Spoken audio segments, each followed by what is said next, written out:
అవకాశం ఇస్తే అభివృద్ధి అంటే ఏంటో చేసి చూపిస్తామంటున్నారు కళ్యాణదుర్గం టీడీపీ ఎమ్మెల్యే అభ్యర్థి అలిమినేని సురేంద్రబాబు. అనంతపురం జిల్లా కుందుర్పు మండల కేంద్రంలో ఎన్నికల ప్రచారంలో భాగంగా రోడ్ షో నిర్వహించారు. కూటమి ఎమ్మెల్యే అభ్యర్థి అమిలినేని, ఎంపీ అభ్యర్థి అంబికా లక్ష్మీనారాయణలకు టీడీపీ శ్రేణులు, మహిళలు, గ్రామస్తులు గజమాలతో ఘనస్వాగతం పలికారు. నియోజకవర్గం అభివృద్ధి చెందాలన్నా, యువతకు ఉపాధి అవకాశాలు రావాలన్నా టీడీపీ అధికారంలోకి రావాలన్నారు. కూటమి అధికారంలోకి వచ్చాక 2.5 ఏళ్లు దాటకుండా నియోజకవర్గానికి నీళ్లు, కేంద్ర రాష్ట్ర ప్రభుత్వాలను ఒప్పించి పరిశ్రమలను తీసుకొస్తామని హామీ ఇచ్చారు.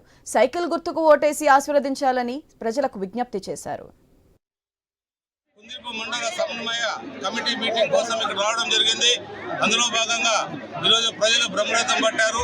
మా పార్టీ నాయకులు, కార్యకర్తలు అందరూ కూడా దండోపదండాలుగా మొత్తం మండలం నుంచి తరలి వచ్చి ఈరోజు మాకు బ్రహ్మరథం పట్టారు.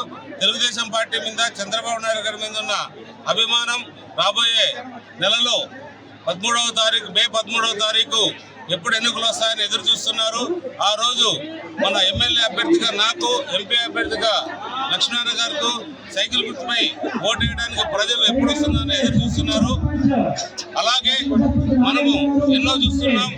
ఈరోజు మనకి పెన్షన్లలో ఎంత అరాచకం చేశాడంటే ఈరోజు ఇంత అరాచకం చేసి పెట్టాడు ఈ జగన్ రెడ్డి.